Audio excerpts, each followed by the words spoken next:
প্রথমে মাত্র 20 কেজি নারকেল তেল কিনলাম। তো এই তেল কিনতে গিয়ে আমি কোথাও তেল পাচ্ছি না। সবার কাছে টনে টনে নারকেল তেল আছে, দেখা গেল অনেক মন নারকেল তেল। কেউ বলে যে 500 কেজি দিতে পারবে, 1000 কেজি দিতে পারবে, 2000 কেজি দিতে পারবে, কিন্তু আমার সামনে থেকে বসে দিবে, বা আমরা যেটা বলি অনেকে যে আমরা সামনে থেকে নিব, এইভাবে যেমন এই নারকেলগুলো মিলে ভাঙবে, তেল পড়বে, আমি নিয়ে চলে যাব, এইভাবে আমাকে কেউ দিতে রাজি হয় না। পরে শেষমেশ আমি বাগেরহাটে একটা মিল পেলাম, ওরা রাজি হলো, বহু কষ্ট ওরা দিবে। তা আমি 20 কেজি তেল নিলাম, নেওয়ার পর ওই তেলটা শেষ হয়ে গেল। শেষ হওয়ার পরে আমি নতুন করে আবার অর্ডার করলাম 100 কেজি তেল। এখন 100 কেজি তেল আনতে গিয়ে আর আমি পাচ্ছি না কোথাও তেল। যে মিল থেকে নিলাম ওরা আমাকে তেল দিতে পারছে না। আবার সামনাসামনি বসে থেকে নিব, এই সত্যি কাউকে পাচ্ছি না। এবং ওদেরকে যতই বলি যে ওরা বলে না, হবে না, হচ্ছে না, হবে না। 2 মাস 3 মাস হয়ে গেল। আমি অপেক্ষা করতে করতে পরে একদিন আমাকে বললো যে হবে, আসেন সামনে থেকে, আবার ওইভাবেই দিবে। দেওয়ার পর আবার আমি গেলাম, যাওয়ার পরে আমি দেখি সব রেডি করে বসে আছে, মানে ওরা সব কিছু রেডি। আমাকে বলে ভাই যে এই যে নেন তেল, কিন্তু আমি বললাম আমি তো তেল এইভাবে নেব না, আমি সামনে থেকে নিব। তো বলে রেডি হয়ে গেছে। পরে আর আমি ওই তেল নেই নাই, আমি বাগেরহাট থেকে আবার ঢাকা ফিরে গেলাম। পরে চিন্তা করলাম আসলে এভাবে হবে না, কারণ যেখানেই যাই সবাই একই কথা বলে যে আমরা তেল দিতে পারবো, নারকেল তেল। তো পরে এটার বিষয়টা আমি খুঁজে বের করলাম। বিষয়টা হচ্ছে এই 1 কেজি নারকেল তেলের সাথে প্রায় 14 KG, 15 KG, 10 KG super mix করে, পাম অয়েল মিক্স করে। 1000 টাকা, 2000 টাকা, 3000 টাকা না, এই 1 কেজি নারকেল তেলের দাম তখন হয়ে যায় 10,000 টাকা, 12,000 টাকা। তো এইটা আমি কিভাবে কি করতে পারি, এটা করতে গিয়ে শেষমেশ নিরুপায় হয়ে নিজে নারকেল তেল তৈরি করা শুরু করলাম। তা আমি চিন্তা করলাম যে এখন আমি তৈরি করলাম, ভালো কথা, আমি খুচরা পর্যায়ে বিক্রি করলাম।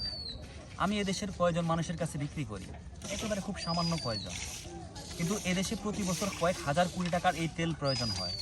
কতটা ভেজাল আর কতটা ভালো এটা আমি বুঝতেছি। এদেশের অধিকাংশ ঘরে যেই তেলগুলো এখন আছে, এই দেশের মানুষের ঘরে, আমার ক্ষুদ্র অভিজ্ঞতায় বলে তেলগুলো ভেজাল হওয়ার সম্ভাবনাটা খুবই বেশি। এখন এইটা আমার পক্ষে তো বন্ধ করা সম্ভব না। তাহলে এই আমি শুধু ভালো তেল বিক্রি করবো, আর অন্যরা তো পাচ্ছে না। যারা আমার মতো ভালো তেল বিক্রি করার জন্য খোঁজ করতেছে যে আমি ভালো তেল বিক্রি করব, দাঁড়িয়ে থেকে নেব, তারা কই পাবে? নারকেল কেটে এই যে এখানে শুকানো হচ্ছে, এরপর এটা থেকে তেল হবে। এখন অন্য যারা আছে ছোট ছোট ব্যবসায়ী, ক্ষুদ্র উদ্যোক্তা, তারা তো নিজেরা দেখা যায় এইভাবে পারে না। অনেক সময় সময় স্বল্পতা, পরিবেশ পরিস্থিতি, বিভিন্ন কারণেই সবাই পারে না। তারা যদি চায় কেউ যে এইভাবে এখানে এসে, ক্ষুদ্র হোক বৃহৎ হোক যারাই হোক, এখানে এসেই তেল নিতে পারে।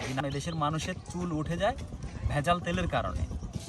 ওই তেলগুলোতে ম্যাক্সিমাম হচ্ছে প্যারাফিন থাকে, সুপার থাকে।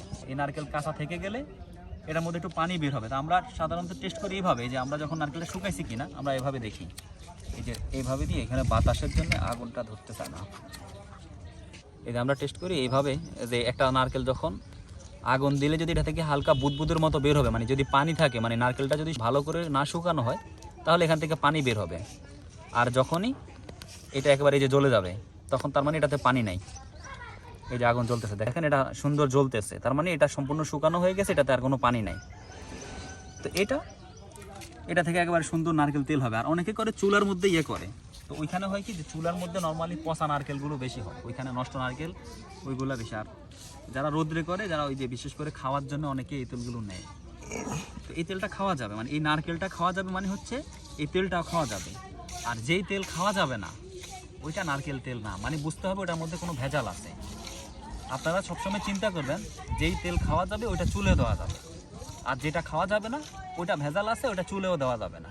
প্রসাধনী হিসেবে দেখি যে অনেকে যে ছোটো বাচ্চাদেরকে বিভিন্ন রকম অয়েল টয়েল হাবিজাবি দেয়, এগুলো না দিয়ে নারকেল তেল ব্যবহার করা যায়। মুখের মধ্যে বিভিন্ন আটা ময়দা টয়দা হাবিজাবি জাতীয় অনেক কিছুই দেয় অনেক, ওইসব না দিয়ে সামান্য একটু তেল হাতে নিয়ে যদি এভাবে মুখের মধ্যে দেয়, তাতেও ভালো কাজ করবে, একেবারে ভালো ন্যাচারাল প্রসাধনী হিসেবে কাজ করবে।